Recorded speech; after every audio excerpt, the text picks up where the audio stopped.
donuts. I don't know what it is. Ferrero Rocher. They look like Tim Hortons donuts from Yeah, Canada. that's pretty good. So good morning, Well, everybody. Seeing you. Nice seeing you, Toronto. Cheers. just so everybody knows, I'm in Toronto on 1:18 p.m. on Saturday afternoon, the 7th of March. Yogi's in Israel. It's a little later on, even though it looks like daytime there. It's what is it? 8:30 at night, 8:20. Say 20. Sun is down. The sun is down. The bombs are out. Yeah, we just had like a siren 15 minutes ago. I told Toronto that before we started recording. So we have like, I might have to stop and go to, I don't know, like a different room. I don't know. I don't even know the rules. I don't follow it. Well, let's Um, just introduce everybody here to what we're doing. So, I mean, this is mostly just for Yogi and I to catch up and chill and see what's going on in Israel, because news is news, and the actual human connection is the most important thing. And also to give you guys a perspective on what's going on in Israel from boots on the ground. yeah, yeah. So It's on. yeah, you hear a lot of shit in the media and in the comment sections and the battleground Twitter and all of that. So let's just talk straight from the horse's mouth. So let's just start, Yogi, with what's going on with you and your family. How is first of all, are you a four-father now or a I'm a fifth three-father? father. Is that a thing? You're a five-father? Yeah, we've had five kids in 6 years during three wars, Corona, and a whole bunch of shit. So we're fully packed with action. Like we don't need Iranians to keep us busy. We're busy. And you don't have a team of Filipino nannies to help you around the house. I had like a few Palestinian, but they all ran away. No, I'm just kidding. No, it's it's just us. It's just us. I did have a Muslim cleaning lady who was really, really nice and told me a lot about Muslims that you won't hear on the news. And she told me like the real, either you can call it Arab culture or Muslims because they're both. It's fascinating. Like I'm sorry to jump in right into it. I'll give an update on myself too, but sometimes people can glorify Islam and not really know like act like Middle Eastern Arabs. Like they're not to be put on a pedestal. They're not the devil. They're fine, but people think like, oh, they're like those poor Middle East countries with those great Muslims who are so pure. A lot of it is like how they represent it and how they make it look like in the media. So hi guys, we're doing good. Yeah, we've had our. Your wife must be a crusher. My wife is an absolute champ. Yeah, it's unbelievable. Yeah. Are you guys homeschooling the oldest? We homeschool everybody, and yeah, it's definitely one of those things that like nothing compares to the job of a mother with five kids in homeschool. And especially the last week, like since Saturday, then a lot of the groups kind of stopped meeting, and so she had to be more with the kids and managing them with the sirens and stuff like that. But she's such a warrior. She's Amazing. great. Yeah, and you guys are up in the Galilee, which is, as you described, the Missouri of Israel, Yeah, except yeah, for the bombs. yeah. We're very close to where Jesus allegedly walked, as I said before. There's a lot of like Christian churches, stuff like that, burial sites. So yeah, we live in a town really up north, on the upside of Kinneret or Galilee. Sea of Um, Galilee. and I'm guessing we're like maybe 40 minutes from the Lebanon border, and maybe an hour and a half, little less than that, from the Syrian border. So there's a lot of borders here. Like if anyone's seen how Israel looks, like it's us and then Arabs, Arabs, Arabs, Arabs, Arabs. All every direction you go except for the sea, you So have. where you're at, there must be a lot of military action, or at least flyovers that you can see and hear, I'm guessing. Yeah, there are a lot of helicopters and planes constantly. And can you hear when they're blowing up buildings in Beirut? Can you hear like noise, residual noise? Uh, Not really. I mean, there's some things that you could have heard when they blew up a lot of like the um like tunnels that they've had, and they use a lot of dynamite for that. It's not like a bomb they throw from an airplane. It's like an explosion with a lot of dynamite. That we've heard, but we don't really hear the planes like dropping things on. And maybe they're not. I don't even know. It's like we Right. don't really know what's going on here. Just like we can state it as fact. Like nobody really knows the whole truth of what's happening. But if Yeah. it's let's just stay on what you see. Okay, so for example, from the through the eyes of your kids, other than the media, what has changed? Other than like being told to go shelter, as like what's changed around you, and how is it for the kids? It's a great question. Um, so luckily, again, my kids don't know anything, and we try to keep them as far from the news cycle as possible. You know, we we do follow when we have an alarm. We just go to our safe room. Like every house in Israel, the most new houses have like a safe room built with like steel and concrete, and it's supposed to withstand, the breeze. It won't stand like a direct hit, well, obviously. So we go to the safe room and we kind of make it like a game. We've had like everybody like run to the bed because that's our bedroom too. It was like grab a book and run to the bedroom, and whoever gets there first will have his book read, something like that. We just make it like a fun game. When Saturday came, um, I was like half awake in the morning and then just like saw the first alarm, and then just like told my wife, okay, come in. And on Saturday, like we've had an alarm like every 10-15 minutes like through the entire day, and then it kind of started to wind down.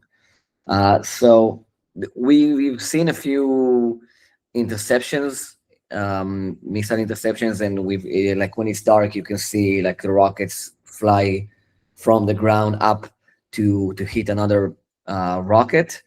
You can see that like really far away, even though like incredibly far away. I can still see that in the sky when it's dark. Um, Does anything ever explode above you and drop down? Like, is there ever any debris? I know that I have cousins that actually live in the West Bank, and last time, I don't know when it was, a year ago, they had a big rocket all of a sudden, like a blown out rocket, show up in their neighborhood, and the kids were playing on it. They were sending pictures of the kids playing on it. yeah, yeah, Anything like that ever happen around you? yeah. During the war with the Hezbollah in Lebanon, we've had that.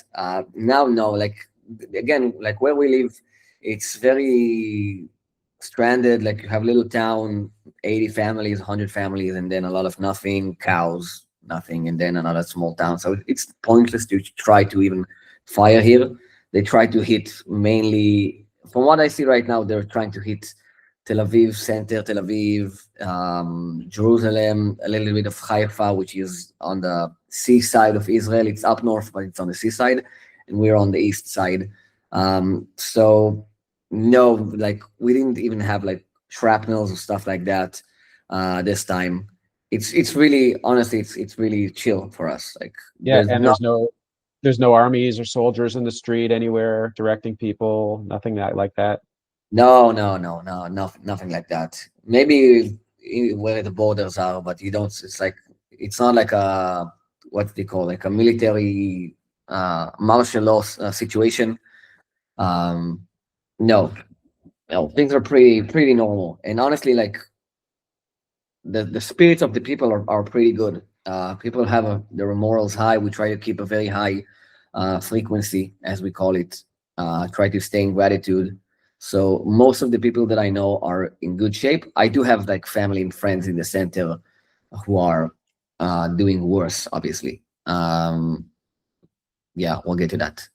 Yeah. What about in like have they called up all the reservists? Like have people been leaving their homes and having to leave their families behind, or young people being called up from your neighbor from your town?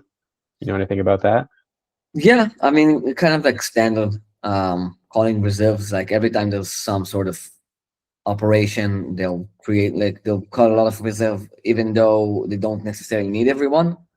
They'll just like be ready. And like you might be called in 48 hours, or maybe sometimes like 12 hours or 6 hours. And I'm guessing like probably 50,000 people have gone into reserve. But again, once you see what's going on here, most of this is like Air Force, the US.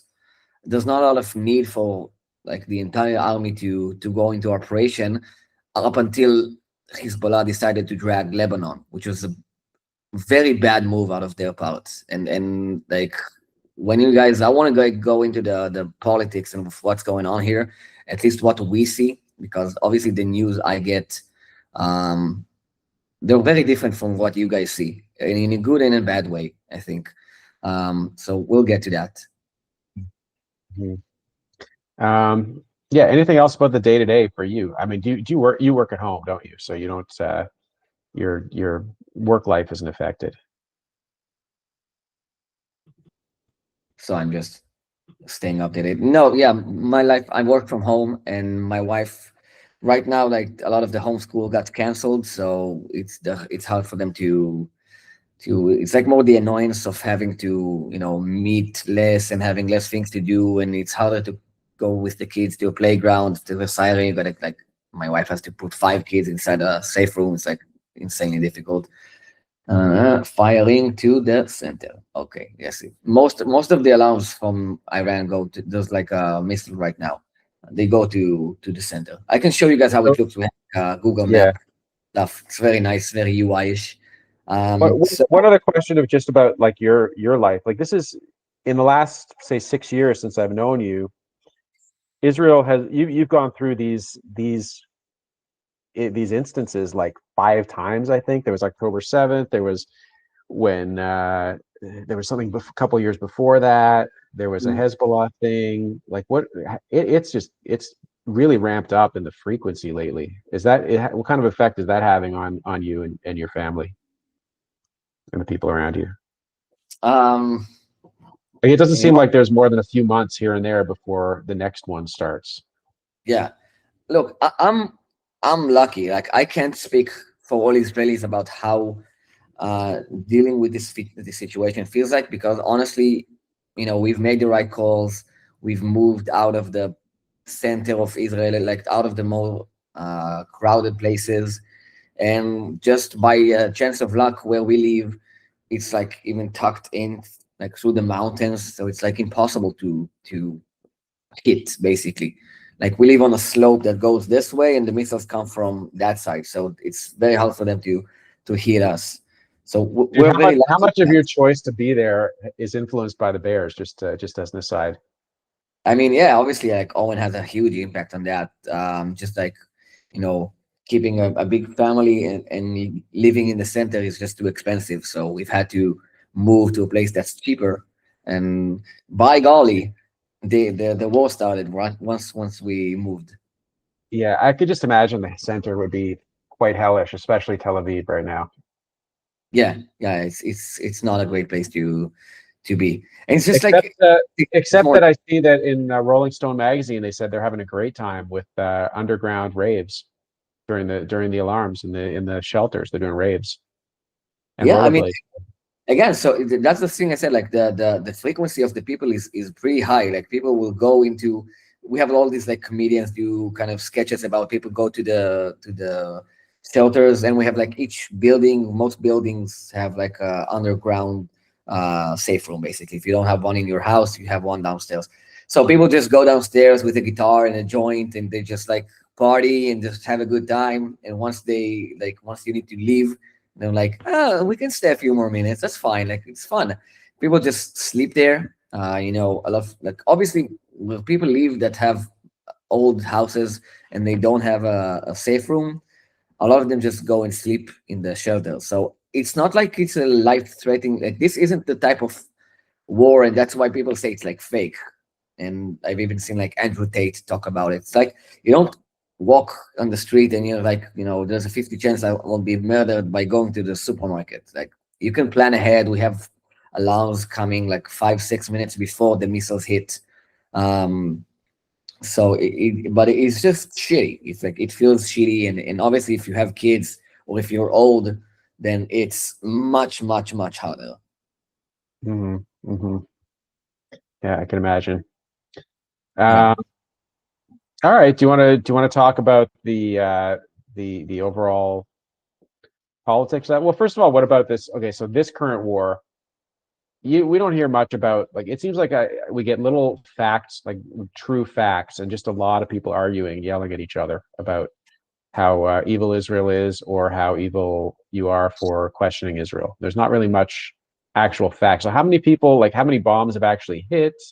How frequent are bombs hitting you guys? Are you sending soldiers out like to fight in Iran? Like we just don't really know much of anything.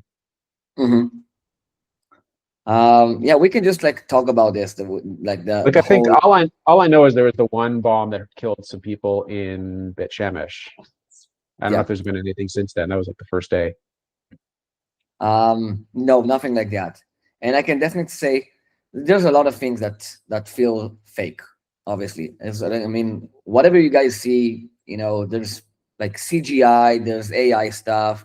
You guys can see a protest of people like pro Khamenei, the Iranian leader, or against it, and a lot of those guys just get paid to go to the protest. So, like, take everything you see with a grain of salt.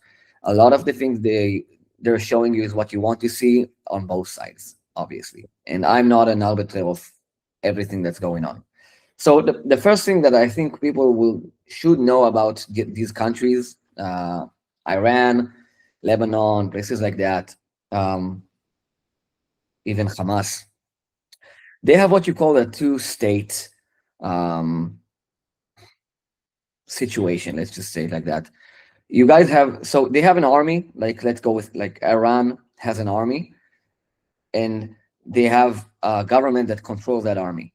And on top of that, they have the, how do you guys call the Muslimish revolutionary? I don't know how you guys, like, I know the term in Hebrew. I can probably look that up, but you have the forces of the Muslim Brotherhood, basically the Muslim Brothers controlling Yeah, that. well, they'll call it insurgents in English, I think. No, but it's not insurgents. It's like you have, okay, it's like you have Lebanon and you have Hezbollah.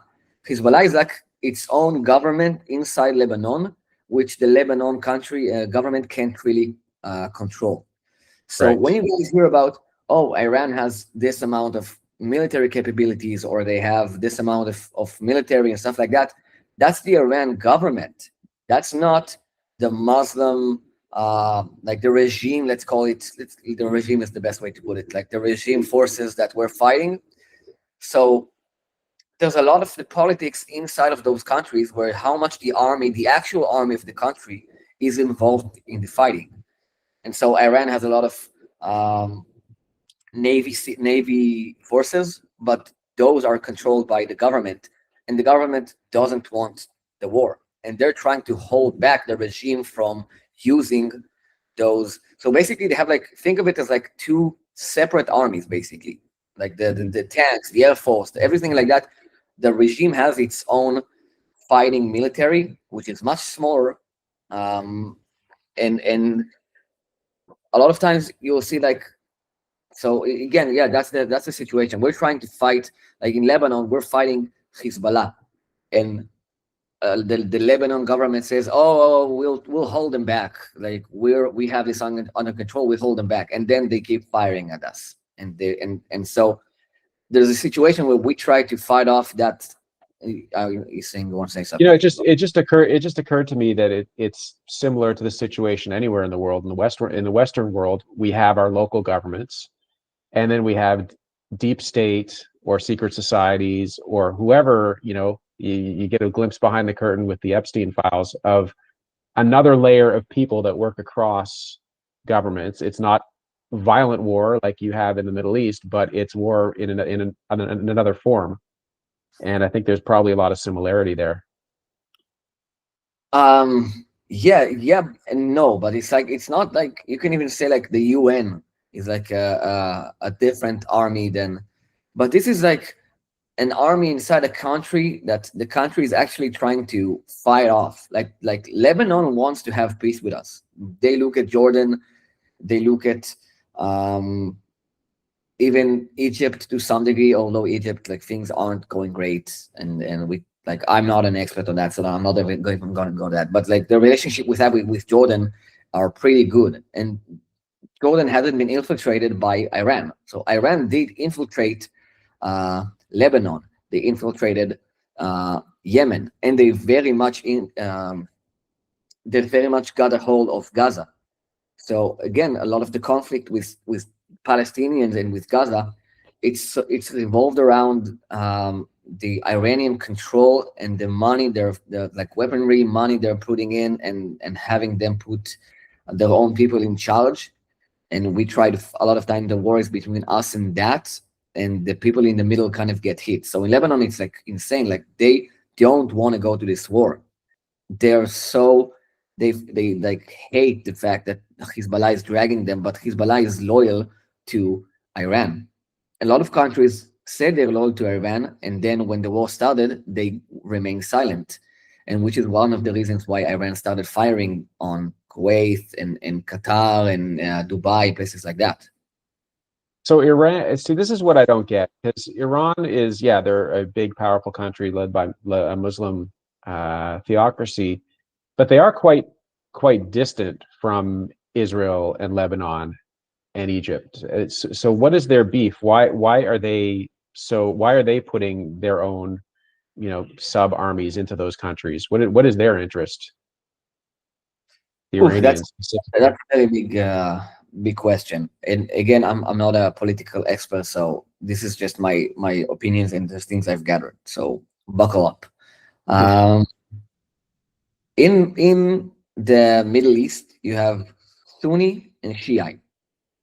Shiites. I don't know how you pronounce it, but basically, two, and they have like an internal beef about one killing Muhammad or killing the Muhammad's son, and the other group hating them for that and claiming like they're the real Muslims. Like it's like every religion. So that's kind of like, but it's a very tribal war, and this is something that you guys absolutely have to understand. And I know it's a hard concept to get, but the way things work here in the Middle East is very much tribal and based on my team good, your team bad, to a degree that's like insane. Like you can get so much micro team, and everybody hates each other. Like you can join a group to fight another group, and once you win, you start fighting with that group immediately because it's incredibly tribal.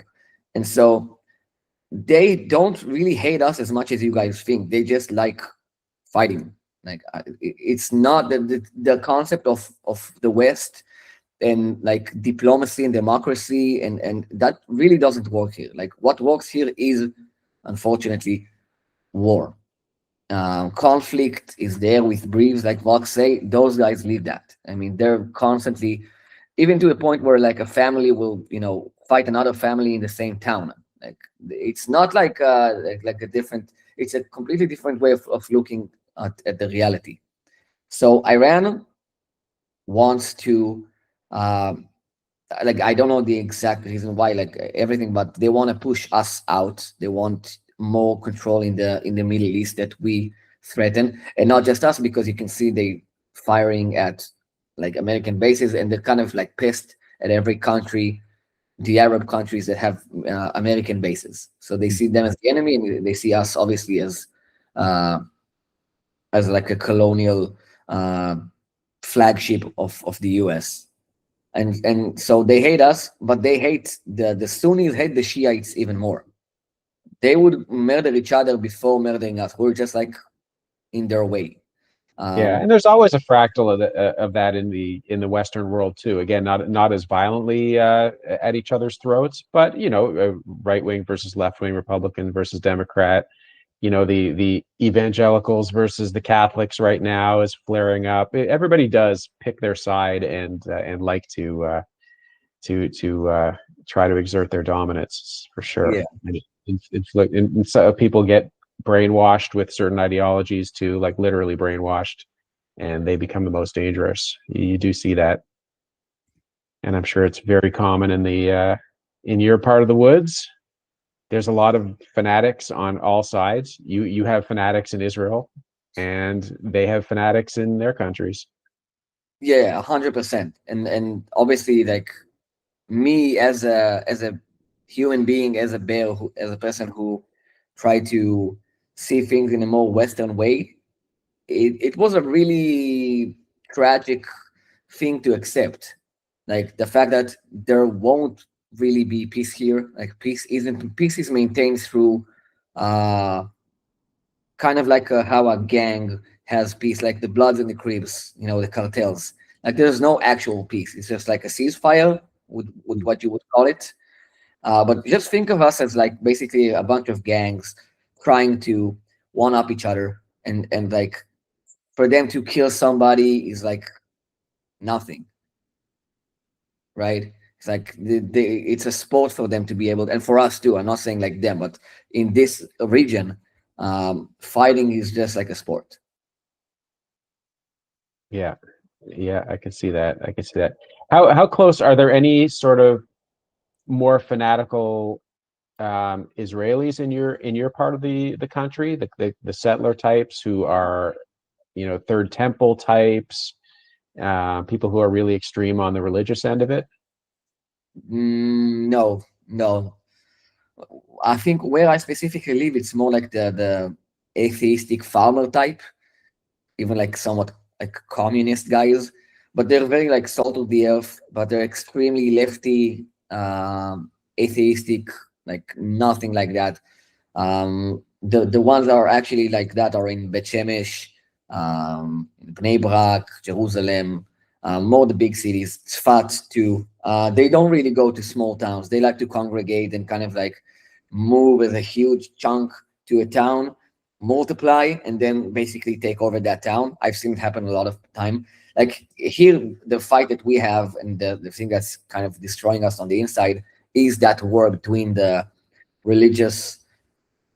I don't even want to call them fanatics, just like the religious section that just doesn't want to join the army, doesn't want to pay taxes. They're kind of like niggers, basically. They don't want to participate. They just want to like suck from the system. They get five, six kids. They don't go to work. They just get government funding, which is I don't know. Like it's fine because they have a lot of kids. Like I told my friend, like if you want to have like buses on a Saturday, you gotta have like five kids. Otherwise, Muslims and Haredim will just take over. But Yeah. the Haredim that you say, yeah, the fanatic ones, they're more on the in the cities. Hmm. Hmm.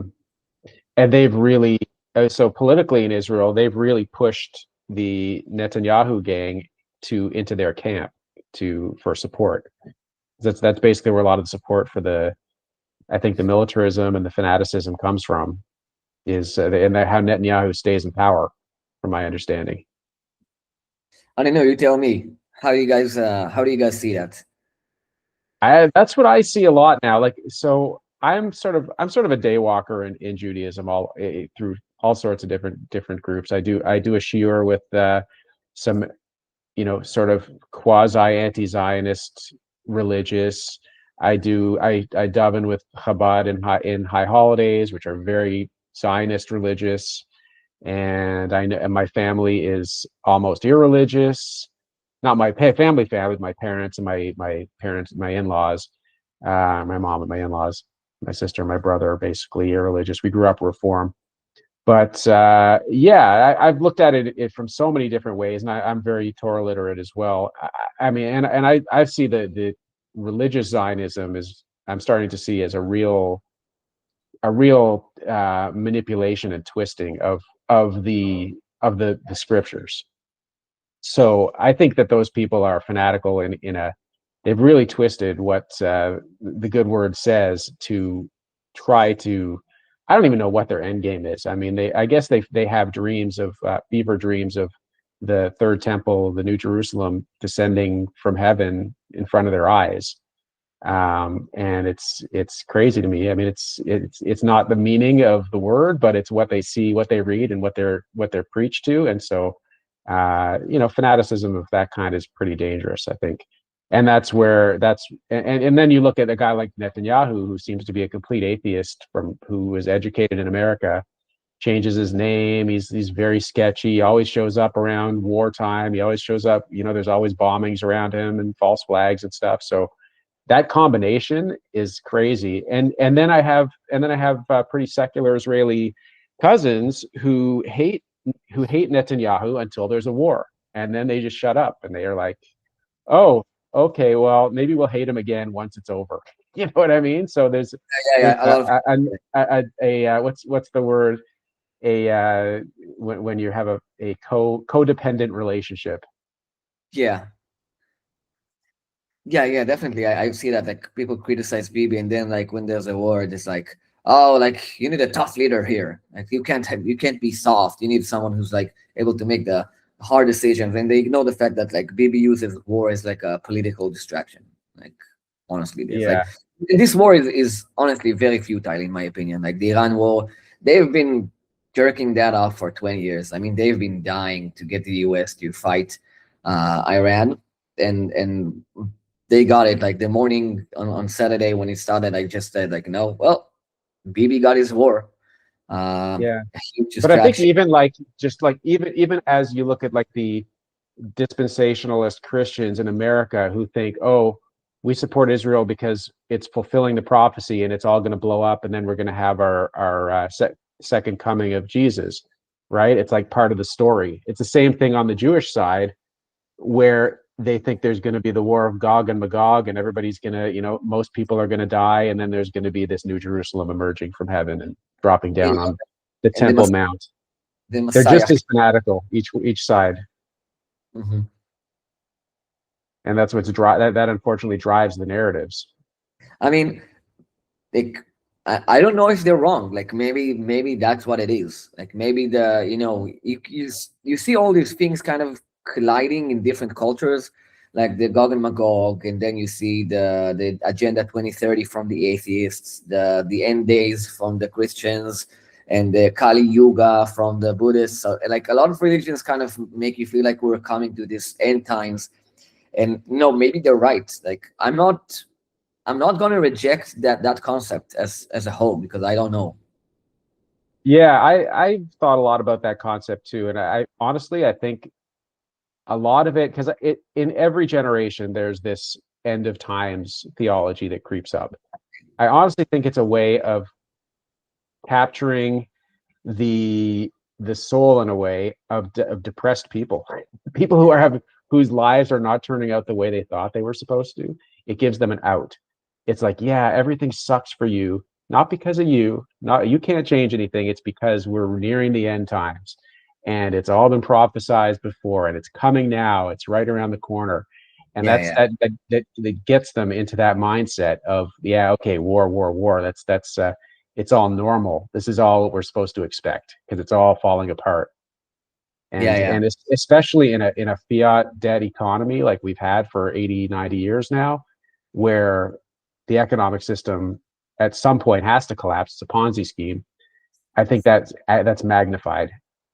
I think that mindset gets magnified by people who have debt and pressures and professional pressures and personal pressures closing in on them. It's like that's a good way out to think that it's all someone else. It's all been written in the stars, and you can't do anything about it. yeah. You remember that meme that says like "good times make strong men." Like you basically can swipe that with Jews. Like good times make strong Jews bring good time make soft Jews bring bad time. I messed that up, but the first one is the bad times. Yeah, it's kind of it feels like that's what it is. Like every generation has a reason to. Oh, you're just like why bother? Like everything's gonna end. Just masturbate and squabble away your precious time here. So I don't vote for that. Like I don't feel that's uh my destiny, which is why I ended up like in the middle of nowhere, basically in up north here. Um, and the people here are just like incredible in my opinion. Like when people see Israelis again, like you guys see Israelis on the news or you think like American Jews, like you don't get how Israelis actually act. Like you don't see a proper representation of what an Israeli is, for the good and the bad. There's a lot of bad too, but the spirit of the people here is very great. It's very high and they're sharp. They're family people. A lot of things that Bear would actually enjoy going to Israel and meeting some of the Israelis. Um, yeah, that's my Yeah, opinion on it. yeah, that's my opinion too. That's my experience as well. But yeah, you're just in the center of so many forces of fanaticism and hell, and you don't have the most natural resources anywhere, so you're dependent on alliances and imports and sometimes trickery to stick around. It's a very tricky part of the world. Yeah, you know, I don't know if you want to say something. I'm just going to chime in something really quick.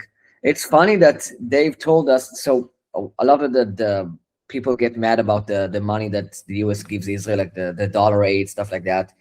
Um, but with those agreements, we're prohibited from manufacturing our own ammunition. Like we're dependent on US ammunition.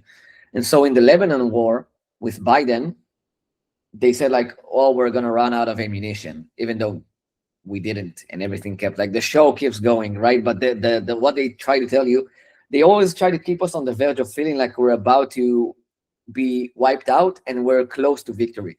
And they keep those like polls. And so they said like, oh, we're gonna run out of ammunition. We gotta get Biden to approve of like, and now like 2 days ago they said, oh, the US is out of ammunition. I'm like, what? It's been 5 days. I thought you guys are like that great. Like we're dependent on your ammunition, and like finally we have the US in the army in the war, we can win.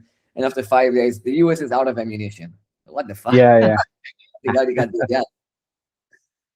Yeah, I saw the US is sending a whole other warship there because I think they have they've used up everything that they have on that other warship, on their other two. Yeah, or not, Yeah, or it's like complete BS. But that's what, yeah, again, like that's what they say. They say a lot of different shit, but you have to be able um to determine which one is kind of like everything has like anywhere between 50 to 90% truth, but there's always a lie. Like everything I've seen, every video I've seen so far, I noticed that there's at least one thing that kind of looks weird, like just not a yes. hundred percent with Let me tell reality. you the one thing that always occurs. Like, do they have everything's always at night? Because at night the fireworks look bright. Like during the day, are there ever interceptions? Are there videos you see of rockets and Iron Dome during the day, or is it always at night? Yeah, no, I've seen things during the day. I just want to kind of show you. I dragged it to use um, Google Meet just so I can kind of share my screen. So this is like one of the news group that we use, and so these are the updates that we get. So I'm just going to scroll through the day. Um, so what they're showing us basically that we're winning, right? This is what they try to make us believe. This is from Tehran. You see, okay, like you see this video, it's like a fucking massive explosion, right? Mhm. So this is actually look way more real. It might be AI, but it looks more real than a lot of the things that I've seen being shared on Instagram and even Bowler Bear. God help me, Bowler Bear. He's sending me videos. It's like, are you guys okay? And I'm like, bro, this is like clearly AI. It's not even a good attempt to not be so like a lot of Yeah, shit. I have seen some videos that look like 1,000 rockets coming down on Tel Aviv at the same time. That's just Exactly. total Yeah, bullshit. Is that that's right? one of the things. Yeah, they say like they show Jerusalem like 20 missiles hit it. I'm like that never happened. You have most of the fires were like most of the launches were probably like 5 to 6 missiles. 4 get intercepted. One gets dropped in the ocean, and another one maybe successfully hit or not. So honestly, I'm not impressed with how Iran is fighting us. If we're actually fighting Iran, and what we see, this is in Lebanon again. So we've seen a lot of, so our explosions always look huge, which is one of the Mhm. things I've noticed. When we bomb them, it looks huge, but when they bomb us, it's like this little fucking shitty firework. But when they drop a drone in Dubai, it looks massive, right? It's like a drone will blow up like a building in Dubai, but when it hits us, it's like burning a tree or something. Like Yeah, it's that's why I really said at the kind of, beginning of this, I try to stay away from the news and this kind of thing completely because it's usually in your face. Sometimes you're forced to see it, but you don't know what you can believe. You really don't know what to believe, and so much of it just smacks of propaganda. Like, what's that? Where's that supposed to be? that's an Iranian drone hitting the Dubai airport. Right, Okay, so right. again, with like this the talking of the end times and stuff like that, and oh, Iran, like those, they have missiles. You have a missile that can hit, an apartment, okay, or even can take out an entire floor or two of a building.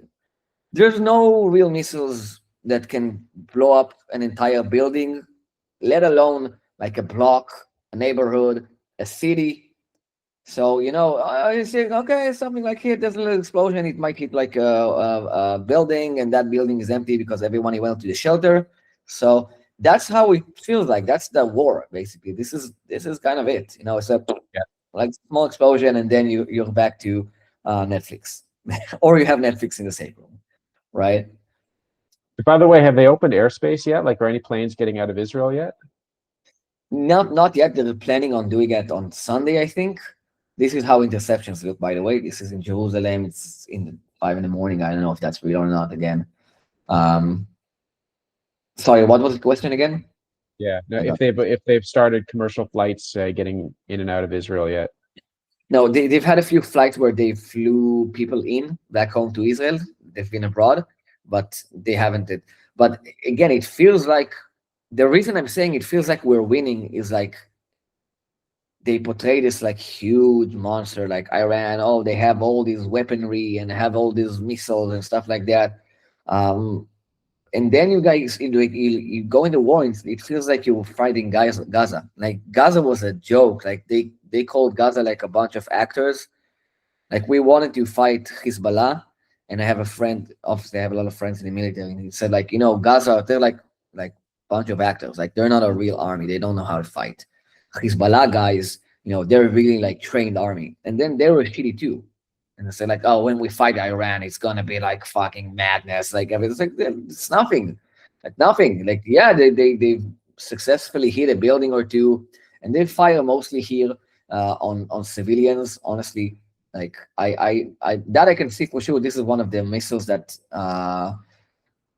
once it explodes, maybe this is what they saw. This is like a explosion that once it explodes to a lot of different small rockets or devices that explode. I don't know, but it doesn't do a lot of it. Like it honestly, it's not a huge big deal, and obviously this can be fake too.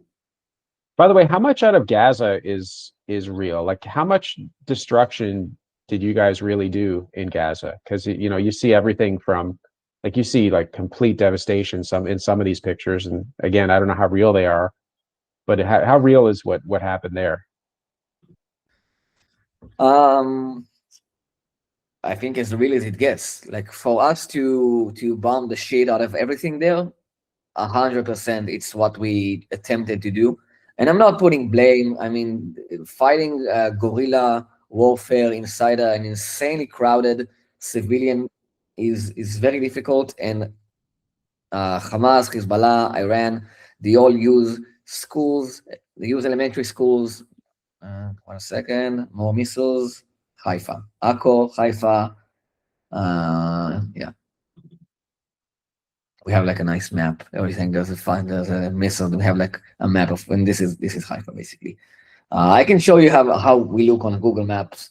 And I don't want to get into that now. It's too. Yeah, show us what you deal with, what everybody in Israel is staring at on their phones all day. This is what it looks like.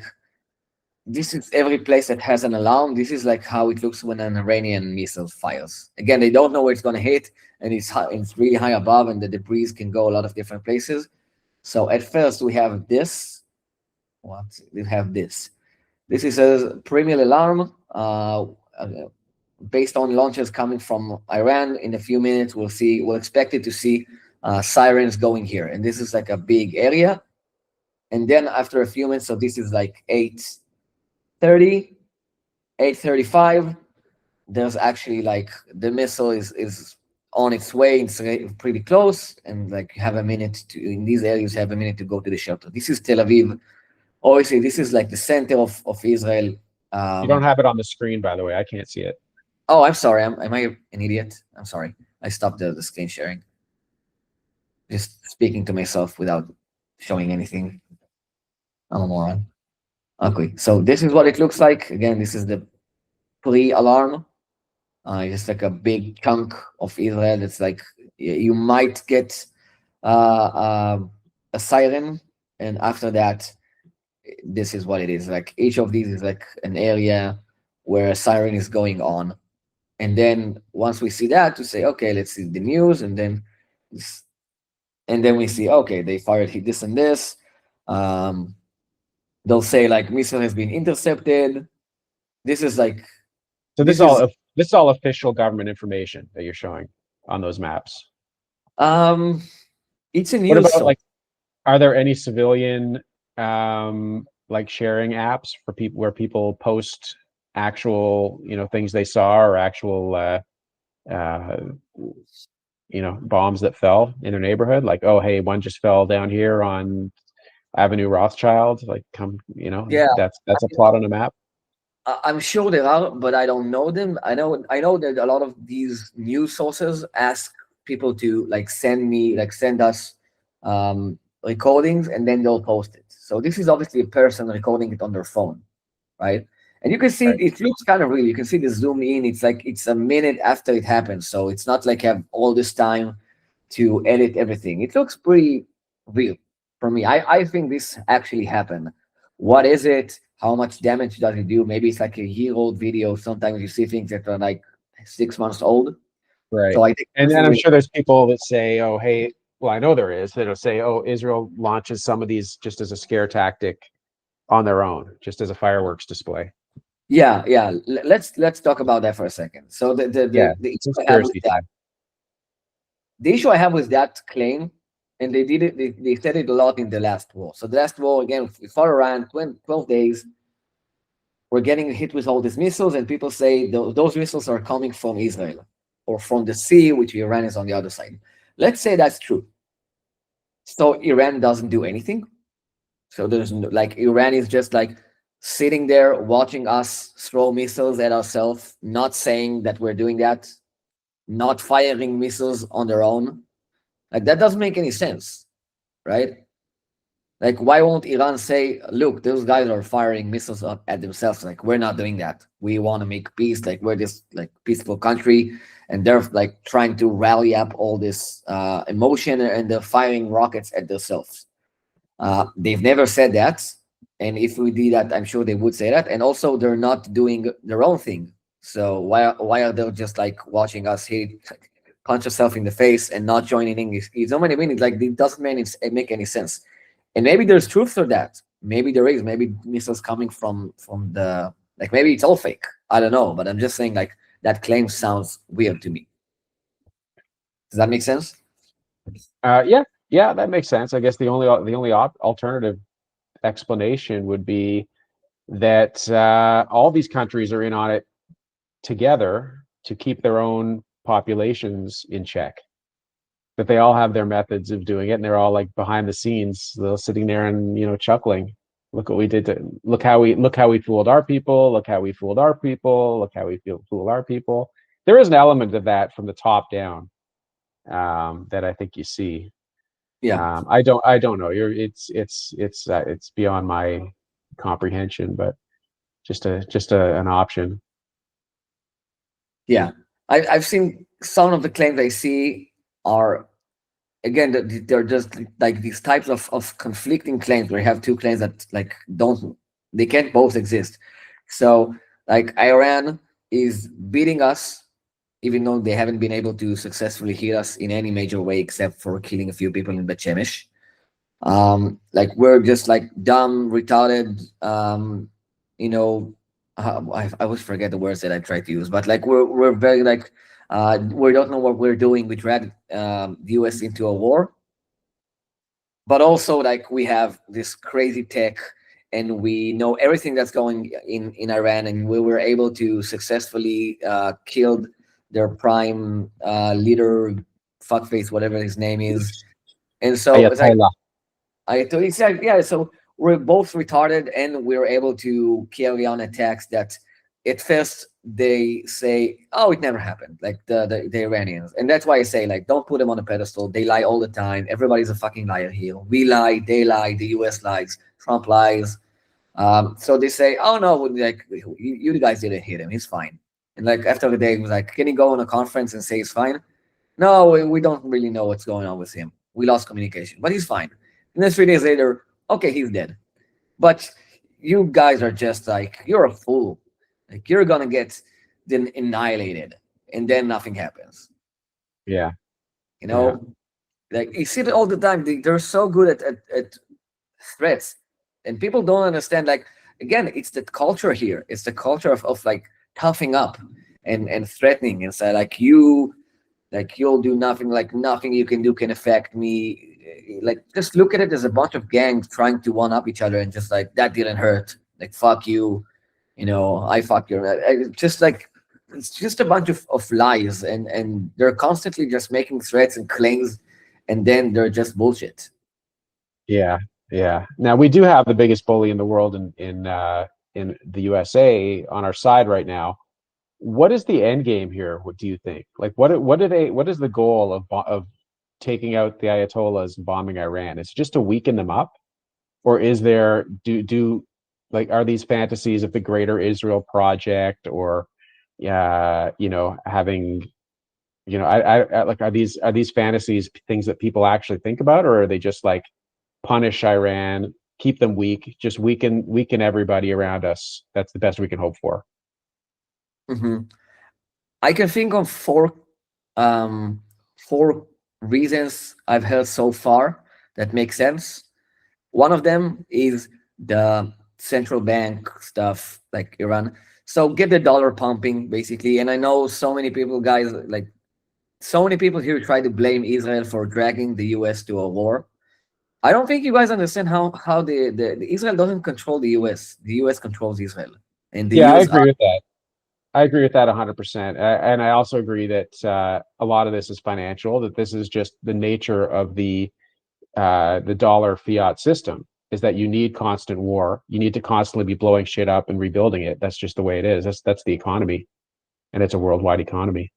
Yeah, and it's a chance for the US to show how big and strong they are without actually dragging a war. And so, and honestly, you guys, like if you had this kind of conflict with Mexico, you would bomb the shit out of them. Like, no doubt. I don't want to hear this the hypocritical bullshit of like, how would you kill little kids if you guys had Mexico firing rockets at you? I guarantee you guys would come in with the tanks, with the air force, with everything. You'll bomb the shit out of them. You'll kill little kids. Like, just don't pretend like war isn't war, and you don't do fucked up shit in war. I honestly, I'm actually kind of proud of how we're dealing with the war. We have this, the knock on roof protocol that we use that people criticize a lot, where we tell you like we're gonna bomb this place, like get out of there. It's gonna happen like in an hour, and people say, "Oh, you're psychologically tormenting them." You could say that, or we're telling them like we want to take out that building. We don't want to have civilian casualties. Get out. And what happens is like it happened a lot in Gaza is Hamas won't let them leave, Mm. and so we give them a notice. Sorry, and then Hamas doesn't let them leave, and then civilians die, and they blame it on us. So again, the angle of what's going on here, like there isn't. I'm not gonna say we're the good guys, not in a million chance, but there's no good guys here. And if you guys had Right. a like with Canada, I'll fucking join the war to beat Canada. I mean, just for fun. Like I I was think just you. when you were talking about Mexico bombing America, I was thinking, well, I'm in Canada, and if somebody bombed Canada, we would do nothing. We would just bow down and say welcome. Maybe, yeah, maybe. Yeah, yeah. I'm not gonna like Canada has some That's strong. Canada. We got problems. Well, nobody wants us though. We're just cold and gay. So there's not much Yeah, to do to want here. other than some natural resources, which you can go come and buy anyway, like China. You think China knows how to fight? No, but they know how to come and buy shit, buy Yeah, it up.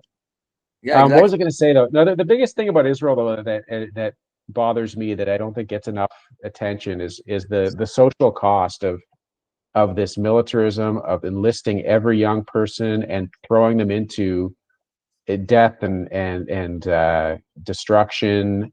You know, there's a lot of youth suicides of young soldiers who come out of that and they're like, whoa, this is just not what I thought it was. You know, a lot of just a big social cost, I think, too. So can you address that to what that does to the Israeli society? Yeah, definitely. It's a huge, huge weight. And like I said, it's one of the things that tearing this country up is the fact that people do um, the military service, they do the reserve, and the reserve they can go up to like 100 days a year. So like 2.5, 3 months, maybe sometimes even more than that, you spend on the army, even though you've finished the service. This is not like some volunteering thing where you like, oh, I enjoy this service, I'm gonna do more. It's like if you've been to a combat unit, you need for the rest of your life, or let's say for 30, 40 years, to be in the army 2 months out of the year, and when there's a war, even more than that.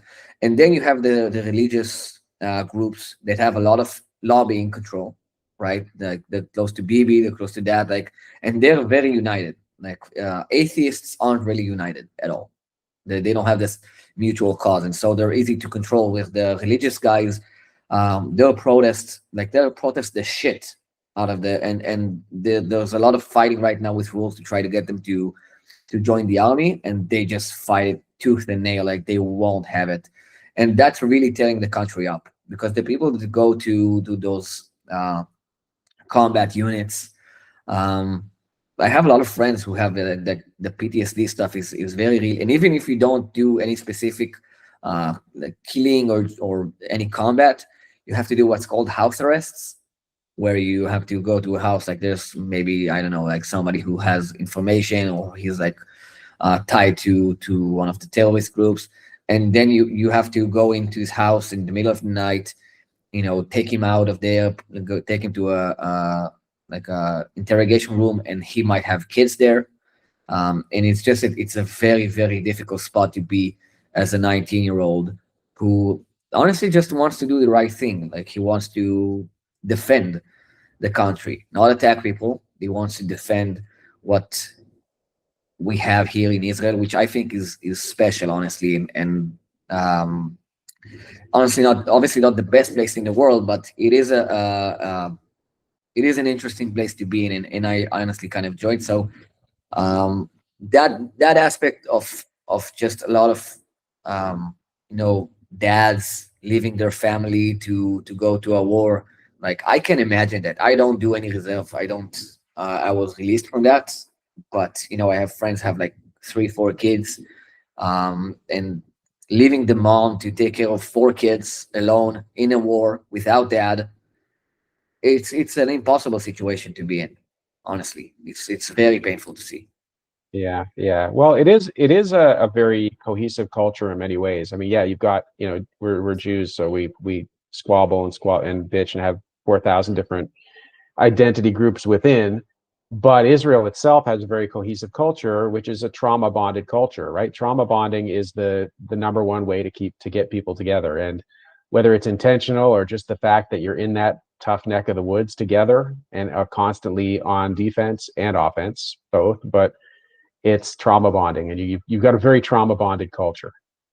Yeah, And yeah, so I'm gonna deny it. Definitely, it is what it is. Even with like Israeli Arabs, I mean, they've had like missiles um, hit their like Arab towns, and a lot of the Israeli Arabs have been more patriotic since the October stuff happened. And I told you before that I had an Muslim cleaning lady who came because we lived very close to an Arab village, and she said like, I love Israel, I love the Israeli, like I would never want to live under a Muslim uh, like a extreme Shiite. I don't know if the Shiites are the good guys, or the Sunnis. I can't remember, right, the groups that control basically Iran, Hezbollah, places like that. They are very, very hypocritical and aggressive. So she said like you would much rather live like here under the Israeli Jews government, even though they are being um, what's the word for that? Discriminated. Discriminated in some ways, yeah, not like in a legal way, but there's definitely discrimination to Muslim and Arabs. It's not an apartheid situation, but just like the police will help them much less. Like there's a lot of killing. Again, their culture is very, very violent. Like remember that when you're dealing with Middle East, it's not the West, it's an extremely violent culture, and the Yeah. police just doesn't investigate anything. And they've had like since the beginning of the year, which has been like what 2.5 months, I think they have had over 100 killing. I might be wrong on that number, but like crazy, more than a one death a day, basically, For of who? For who? Sorry. for Arab Muslim communities. Um, you know what Hamula is? No. Hamula is just like a word for a gang, basically. So like it's like fighting gangs will send like people to kill somebody, and they'll kill like his kids too. Like really, really dark stuff, and the Yeesh. police just doesn't do anything about that. Yeesh. A lot of like loyalty issues, like you're a collaborator, that kind of thing. Punishment for collaborators, your perceived collaborators. Not even that. They might just like be competitive in a business. Like they both have a car wash. Yeah. Oh shit. Murdering somebody. There's a story about a journalist who had like Muslim. He was like a really Arab journalist. He had a friend who was like super traumatized because he had to behead his own sister for dishonoring the family. Right. And he did it. He killed his own sister, and he was extremely traumatized by that. But we can't grasp that, us Israelis and you guys for sure. Like that type of violence and disrespect for life to the point where you will murder your own sister for sleeping with somebody who she wasn't married to. Again, it's their culture. I'm not gonna say like they're bad and me good, but it's like horrifying for us to even think about that. Right? That's their culture. That's the amount of violence they're comfortable with. Yeah. Yeah. I can We see just that. talk about it, we just fund them. Like we're innocent. So the big story overnight here in Toronto was that two of our synagogues got shot at allegedly overnight. That Oh no. they found bullet holes in the door of two synagogues, and there was another one earlier this week too. So everybody's in panic fundraising mode right now. The fundraising, yeah, that really Fundraising is such a huge thing. Every time there's a something breaks out in Israel, the fundraising emails come out here. oh no. You gotta forward me them. I gotta see that. Yeah, the money this is machine. this is where the conspiracy stuff really hit in that. And I don't know if it's a conspiracy as much as it is like a finely tuned machine, but it's all synchronistic. The wars tend to break out around a holiday, but there's always holidays in Judaism. So, but it's like, so then you've got the religious connection with the political whatever is going on, and then you have the financial aspect where the diaspora is expected to fund or at least pay the sacrifice financially for what you're doing with your blood Russian and one. soul. Yeah. So that's kind of where we are, and we're expected to support with our money and our voices, and Oh, just fall into line with whatever's going on. that's gross. I hate that. No, I hate like the so yeah, like what I said before about the war with Iran. It's like it feels futile because there's no winning a war with dropping bombs. Like that doesn't really win a war. What wins a war, and we know that. Like people here know that. Muslims around us know that. Again, the West has a difficult time understanding that because you guys have like a fixed border. Like you have Croatia, and then you have Yugoslovakia, or I don't know. I can't remember the word that the country that's that close to. But you have like definitive borders. Like this is our country. That's and you can see like the border seems like very strange. Like the border can go this way and then like this and like how do you guys set on that border? But it's how it is. Like here, the borders are very meek. Like it's not clear. It's very murky, murky. Murky, I Yeah, think is for yeah. sure. You look at America, their border with Mexico, there's the Rio Grande River, which is huge. There's mountains, there's desert. It's not like it's completely defended, right? It's a defensible border. You don't have that there. You have No, there's places where you're like there's a field and there's a marker. It says you are entering Syria. It's like that close. yeah, Yeah, yeah. yeah, it's insane. So so winning wars is um conquering, expulsion, and settlement and settling. That's the Middle East way of like how we got to Ramat Golan is we conquer it, we expel everybody's on there, like get the fuck out of here. This is us now. This is ours, and then you settle it, which is what we initially wanted to do with Gaza. And honestly, I think it's a good idea. Like I'm not gonna lie. Like this is me being a Jew, Israeli advocate. We should have taken Gaza because that's how they feel the pain for that.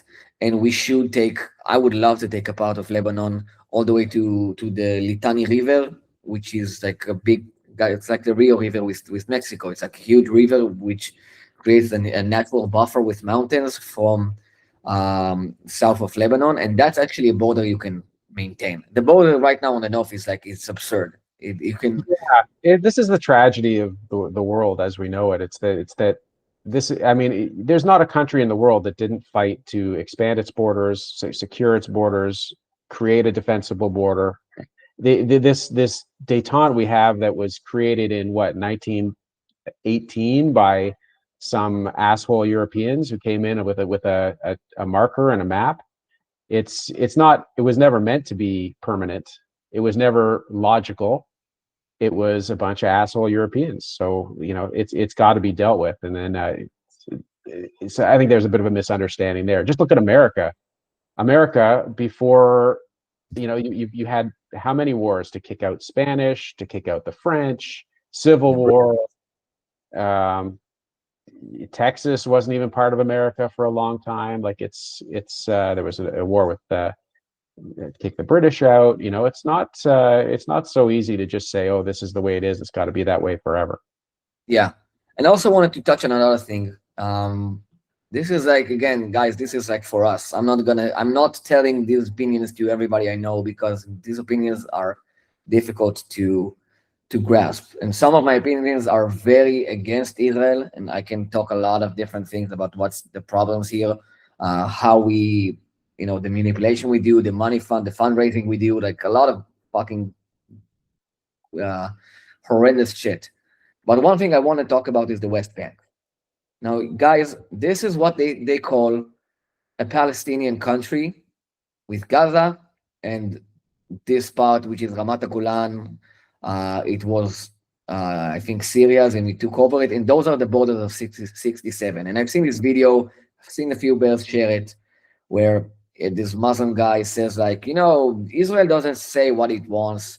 I'm here on behalf of 54 Arab countries, and we're willing to protect Israel borders and help them in any way if they just go back to 67 borders. There's no chance we're going to do that ever. This whole area is honestly the most beautiful place in Israel, and I'm not giving that for anything.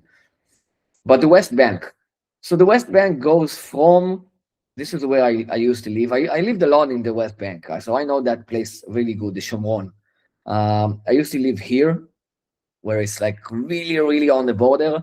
My wife is from a place called Oranit, which you can see is actually past, it's right next past the West Bank. This is an uncontrollable situation.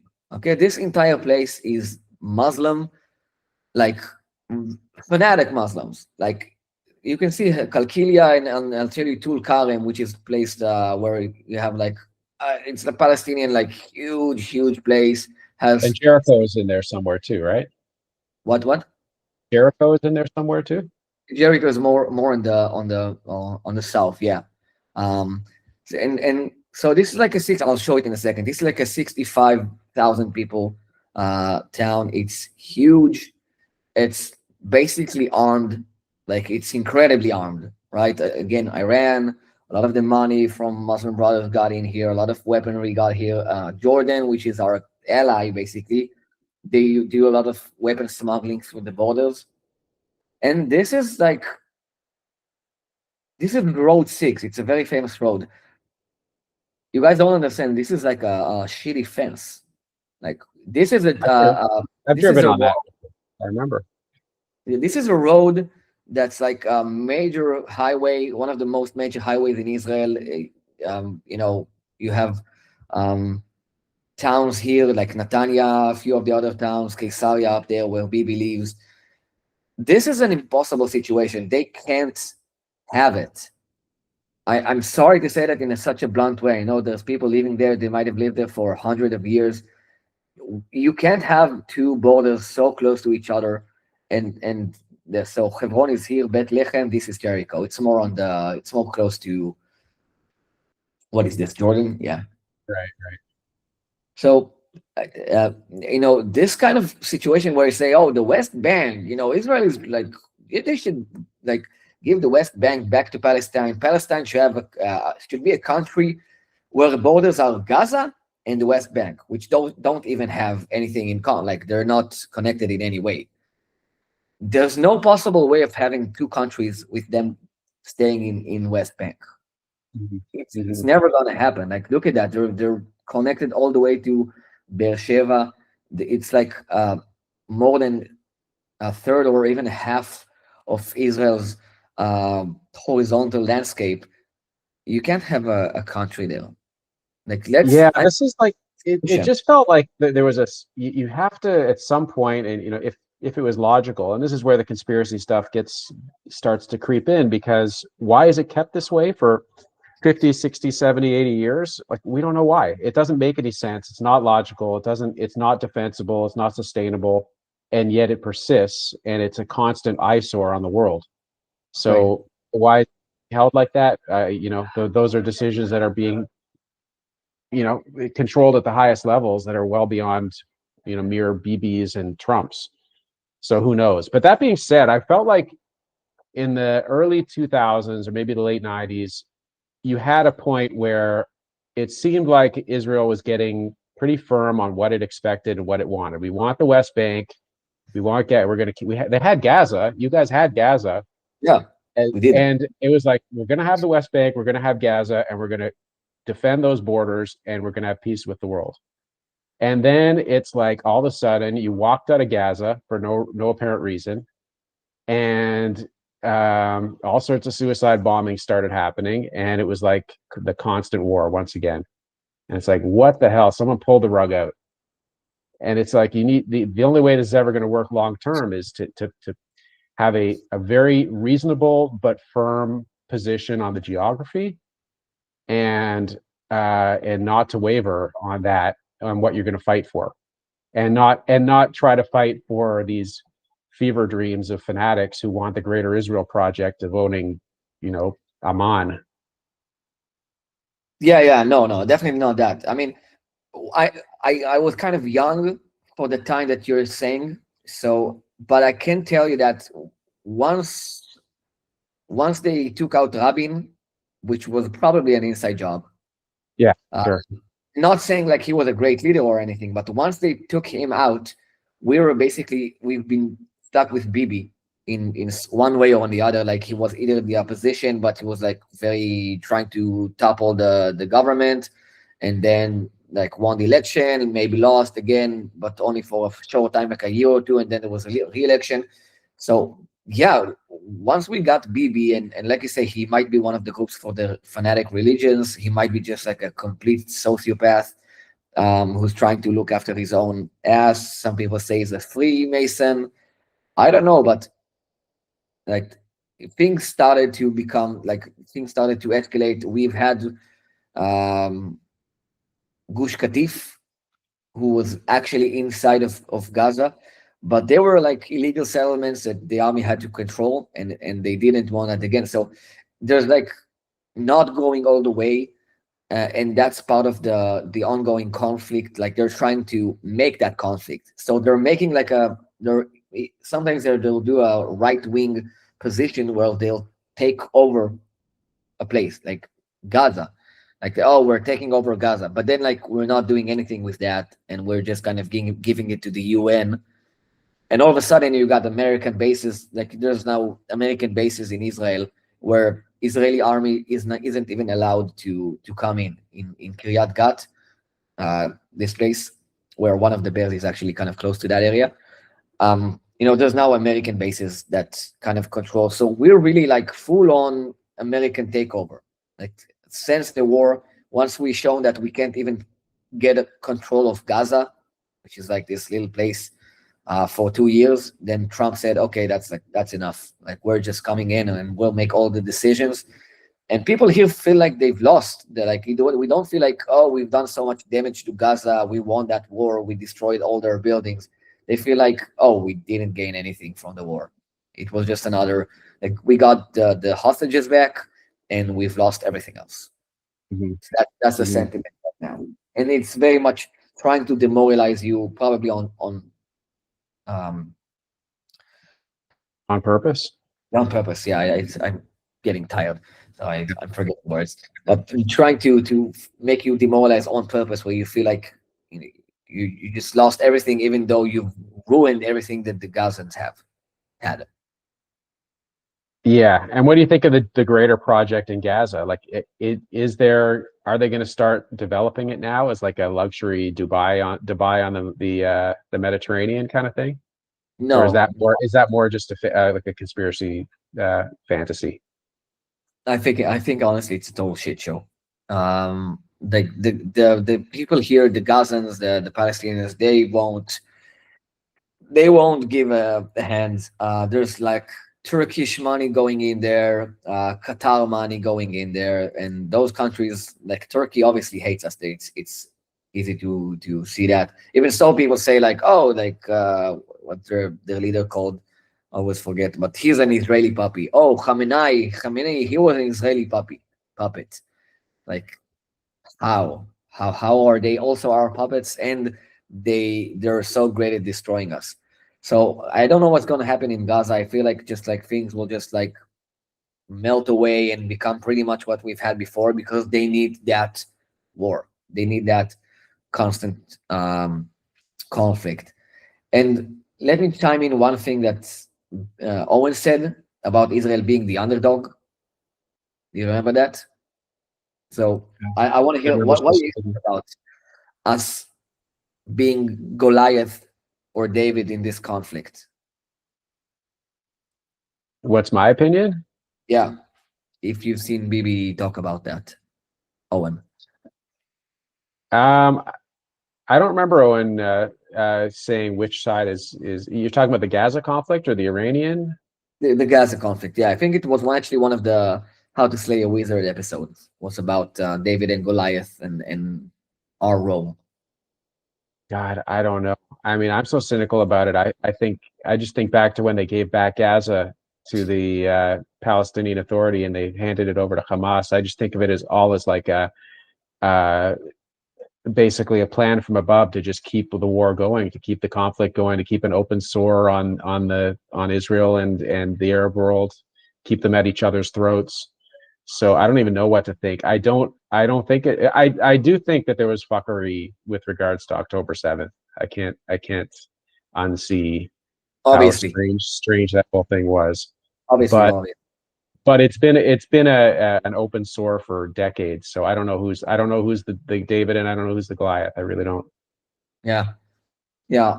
I don't think if you remember, I did an Instagram live stream on October 9th. Um, People should go check it out. I think it was one of the better streams that I've did, and I've said, like, I specifically said, like, for the Muslim guys, for Arabs, I told them like, don't take uh don't take pride and ownership of what happened on October 7th, and claim that you fooled us and you were able to surprise us. It's not gonna go end well for you. I kind of predicted this whole thing is gonna go down, and we made that attack happen, and that kind of got the ball rolling, where we got to fight Lebanon, Gaza, Yemen, Syria, Iran, Iraq. So they gave us the permission to go and bomb them by celebrating a victory that was fake. And that was the whole ticket. The ticket was making them feel like they snuck up on us. And I mean, they did get a country in Gaza. Gaza right now is like a Palestinian country. So they Yeah. did kind of get what they want in some fucked up way. But the attack was obviously carried out, like was able to, enabled to be carried out by us for having the excuse of going to war with them. And once they took that ticket, I told them, don't take the ticket. Like, don't go and celebrate on Instagram how much of a fool we are for missing your clever attack. It's not going to go well for you, and it's not going well for them, and it's not going to go well for Iran. As far as I can see, from what they tell us, it looks like we're absolutely beating the shit out of them. And one thing I can say about the strategy that we use is that Iran has a lot of missiles, but we're blowing up their missile launchers. So from the news that we're getting, they're almost out of missile launchers, and you don't have anything to do with a bunch of missiles if you can't launch them. And we were very successful. We do have like incredible intelligence and air force, and I can show you like videos of explosions for missile launchers that you can see like through the video of the camera of helicopters and planes. They have like this black and white recording. You can see like it looks like real in Yeah. so Oh yeah, we're blowing shit up for strategy sure. that they use. They're trying to Although take out. how are we getting helicopters all the way to Iran? No, it's not helicopters. The helicopters I see is from things that happening here or in Lebanon. Oh, okay, right, Lebanon. At least that's what I can see. Right. This is an explosion in North Tehran. This is like right now. So again, you see how their explosions are huge. Well, everything that we blow up there is like insane, but still the windows don't shatter. Like Yeah. there's always 10% where I'm like that doesn't make a lot of sense. Like what is this? Well, there's for sure so much of it is just a war for your mind on all sides. So who knows? Yeah, Especially yeah, with AI tools now, it's very hard to know without having boots on the ground and seeing with your own eyes. yeah. Okay, last question I want to ask you before we go. So for us in the diaspora as Jews, like it's very hard to buck to have any dissent, right? Like we're asked basically 150% support for Israel, whatever they do, whatever Bibi says, whatever the people say, you follow. Anybody criticizing Israel, you attack them, give your money, give your support, give your heart and soul, pray, this and the other thing. Like, what do you have to say to Jews? Like, how can we help if full 150% automatic support is not the answer? Like, are there things we can do with our voices that would improve things without going the other way, right? And then there's always the other way, like the Jewish Voices for Peace people who are like, hate Israel worse than the Goyim do. Like, where's that middle ground? And I'm sure there's a middle ground in Israel too that Yeah. doesn't support everything that's going on. Give us money, a lot of money. Just Of course. send kosher cakes. Um, there's stuff that I don't understand enough, like the Zionism, and that's my fault, I guess, because like the way people view Zionism here is more about just like being patriotic. It's like a Zionist is somebody is like who loves Israel. It's like you hate Israel, you're like anti-Zionist or whatever that is. So I don't know how I don't fully understand how like the rest of the world when they say like, oh, Zionism is like ruining everything, and like, wait, Israel is ruining everything, or the political movement of Zionism, and what is ruining everything? It's like it's all about the US dollar and us wanting to push the Arabs is far away, and I'm gonna share my screen again just because to finish that point. So I don't understand the meaning of not being like a Zionist versus hating Israel. Um, what can you guys do to help? I mean, like, say the truth, be a good person, like, be a Jew. Like, what I try to do, I try to be, I don't hate Muslims, I don't hate Arabs. I try to be as honest as I can when criticizing all sides. If I didn't do a good enough job to criticize Israel in this uh, stream, then I'm sorry. I'll do another stream where I just talk shit about Israel and Bibi, which I have a lot of complaints, obviously, because I'm a Jew. But I just try to find the truth and say it out loud as much as possible. And that's why I say, like, even the videos that are pro-Israel that I see, I'm like, that looks fake. Like, that doesn't look right. And I see that Iran, when they try to fire missiles at us, they miss a lot. But when they hit like Kuwait, they're incredibly accurate, like super accurate. So that's weird. Like, how come they're so accurate with hitting the Muslim countries, and here they don't know what they're doing. That sounds fishy. So there's a lot of things that's fishy. I'm not saying like our stories it's what makes sense.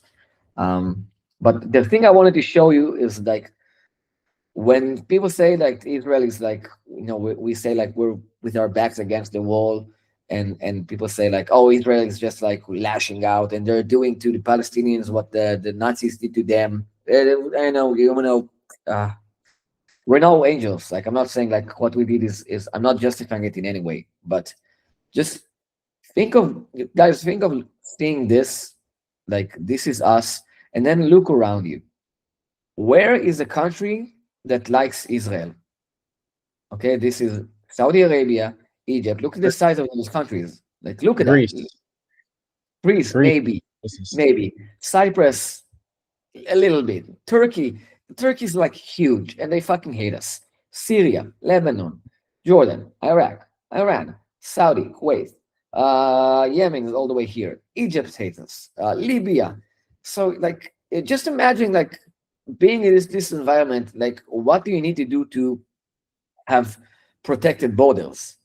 Like, obviously, you gotta have to do a lot of, black ops shit. Obviously, you're gonna have a very radical Mossad agents doing things that sound like insane. But what would you do? Like, this is a situation where like we're completely surrounded on all sides for as far as you can possibly imagine, with countries that are much, much, much bigger than we are. Like, the border with Egypt, by the way, is a fucking mess. It's a Yeah. mess. Like, we're never gonna finish fighting, because once we finish Iran, we're gonna want to fight Turkey and Egypt next. Like, Egypt has like 1,000 tanks on the border. I hear a lot of rumors from friends who are very like political savvy, who say like the border with Egypt is like a total shit show, and it's huge. Again, it's this huge, huge desert border that is impossible to protect. It's like a little fence, So what do you do? It's like you can't have peace with these people. Like, they're fucking tribal savages. No offense to savages, like honestly, no offense, but this isn't the West. This isn't like diplomacy and political correctness, right? So think, what would you do? How do you keep any kind of safety here? You got to do something that's kind of like insane to the West to think. So this situation is like we are the David in this situation. Yeah, Maybe you can't go back to the problem is, yeah, there's a lot of sketchy history with the way it came about, but it's 180 and 90 years ago. We're in a situation now. You have to deal with reality now, even though exactly. you've got baggage from the past 100%, and you got some bad actors, but everybody has bad actors at the top. That's how you get to the top, by being a bad actor. So yeah, a little perspective. And then just look at the perspective of how far Tehran is from Israel. Like, I don't even understand how you're at war with them. That's like a world away. That's a long way away.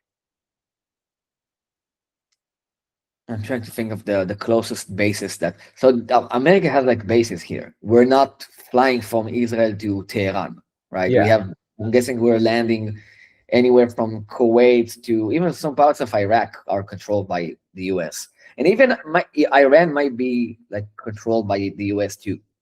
I don't know. I don't know the degree of conspiracy that we can go. Everything is like hypothetical, so I can't claim that like this whole war is just like a show for the U.S. to sell weaponry. I don't know, but I'm just saying like I know that we won't get along with uh, Lebanon or something. Like we need hard borders that makes sense. We're not gonna be this. And I spoke about Croatia before.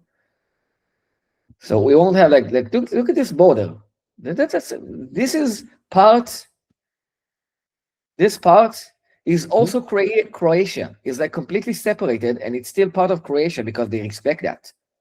That can't that can happen here. The borders that the Europe has, it's impossible. At least at the moment, areas like the Middle East is still like making that revolution where Europe did like a thousand years ago, right? At some point, I hope it will kind of like settle to something that's like steady and that's that. Like Albania doesn't go and say, "Oh, I want to get a little bit more of Montenegro. Just gonna invade a little and rape a few kids and go on Facebook Live and burn a village or something," right? It's just like it's set. The Middle East is not set. It's not set, not for the next 100 years. Yeah, yeah. And I think the question Americans need to ask themselves is not did Israel drag us into a war? Because you can say yes or no. It's a tiny little place a long way from Iran. The question is, what is your empire? Do you even understand the empire you're living in as America? And if your empire is attacking Tehran on behalf of Israel, that's your problem. That's not Israel's problem. I mean, you're probably using Israel to do that, which is Right. fine. You need the Yeah. dollar pumping, like pump, pump, pump. The dollar It's needs all to pump. yeah, you know, ultimately I'm not crazy. gonna I'm not gonna say like, we might drag America into this. We probably couldn't do it without them.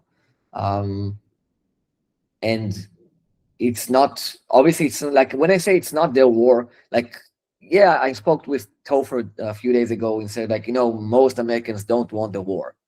Like, yeah, they don't, but they don't understand that the war is to save their dollar. So if they Yeah, know that it's to save their dollar, they might want to. They're choosing to stay ignorant to that fact and say like, oh, it's a war in the Middle East. Like, what do we have anything to do without it about it? Everything, like yeah, you're fixing everything. exactly. Well, that's the point. Yeah, they have to understand the nature of their empire, which Can you explain just that? like Like, just like the Roman Empire 2,000 years ago, it depends on expansion, and when it stops expanding, it's collapsing. So you can blame it on Israel's convenient. They're your ally. They made you do Iraq. They made you do Afghanistan. They made you do Iran. They made you do Saudi Arabia. But come on, at some point, it's like, who are you? You're not. You're way bigger and stronger in every single way than Israel. So who's pulling whose strings? yeah, well said. And again, it's not the blaming like, oh, they made us. Like we blame the religious, we blame Bibi, we blame and the Americans blame us, and everybody's like, just just take accountability. Like, just it is what it is. You guys don't want it as the population, but the military, the financial aspect, the government wants it, and they're gonna do it if you guys want or not.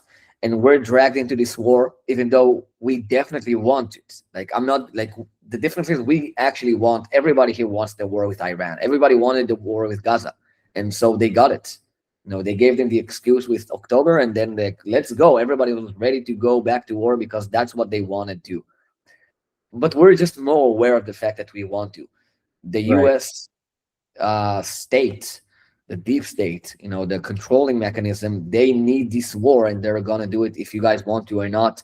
And I don't think Israel is the one pushing. Like, they may say that they may present it as Israel is the one pushing you for that war, but it's as much as a U.S. Uh, incentive to go to that war than it is for us. Yeah. All right. Well, on that note, and let me just say that to me, my Judaism is a Torah Judaism, and the Torah is about you as a person, how you're supposed to live. And so, no matter what the geopolitical situation is, no matter what the country with the government that's representing you is, and the manipulations that are put into your mind, it's in your control to live a righteous and productive and fruitful life. And I'm just, from a Beartarian perspective, the fact that you're doing that in Israel is just so impressive to me.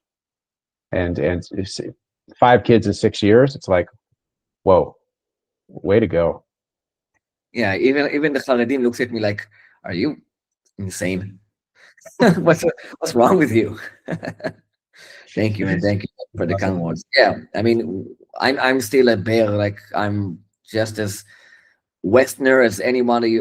Like in the bear community, I have the same values as everybody in the bear community. I think I'm probably a stranger in Israel and like a day walker like you, which is why I can see both sides and I can report on things honestly, and I can view the conflict in a neutral way, but I'm just not.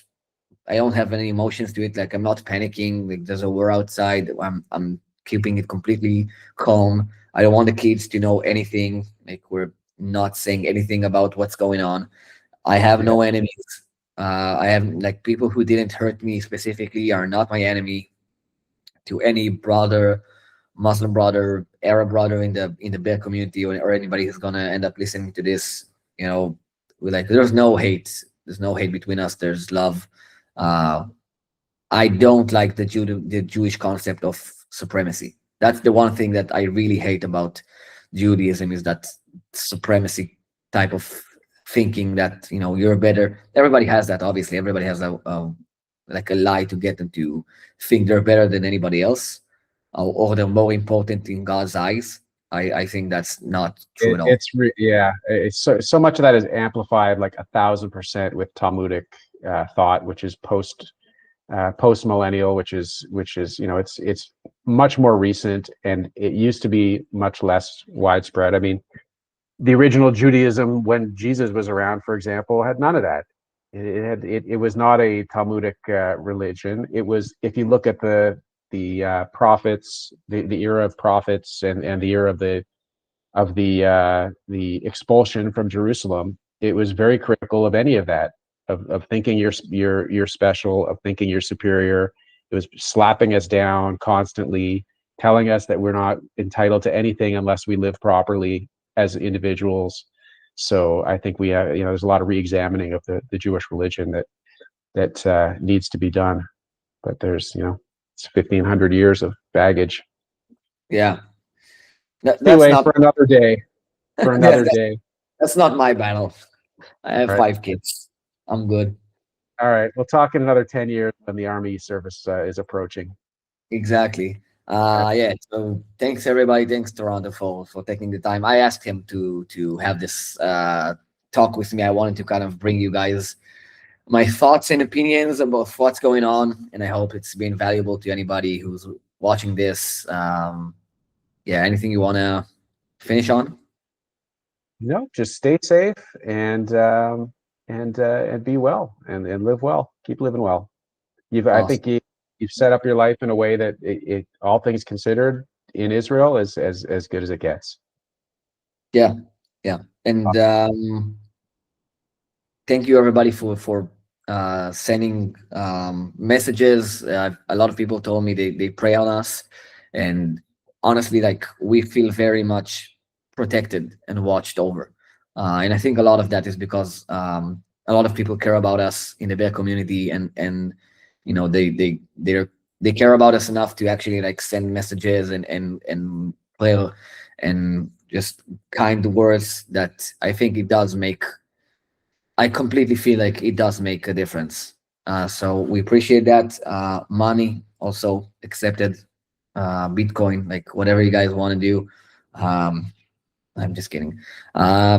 Yeah, and for all the Muslims, again, I hope we can find a way to just like, you know, just not hate each other as much, and just like be neighbors, be nice neighbors. That could be nice to be like.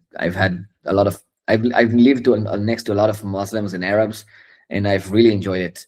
And the animosity is partially, half of it is like fabricated, and half of it is just like regimes fighting um politically, like geopolitically. But Israelis and Lebanese don't have any beef. There's no beef. And Yeah, and I can say that for Canada too. Toronto is one of the most multicultural cities in the world. We have tons of Arabs and Lebanese and Palestinians and Iranians, and well, they're not even Arab. But I've never had a problem interpersonally, not a single one in my life.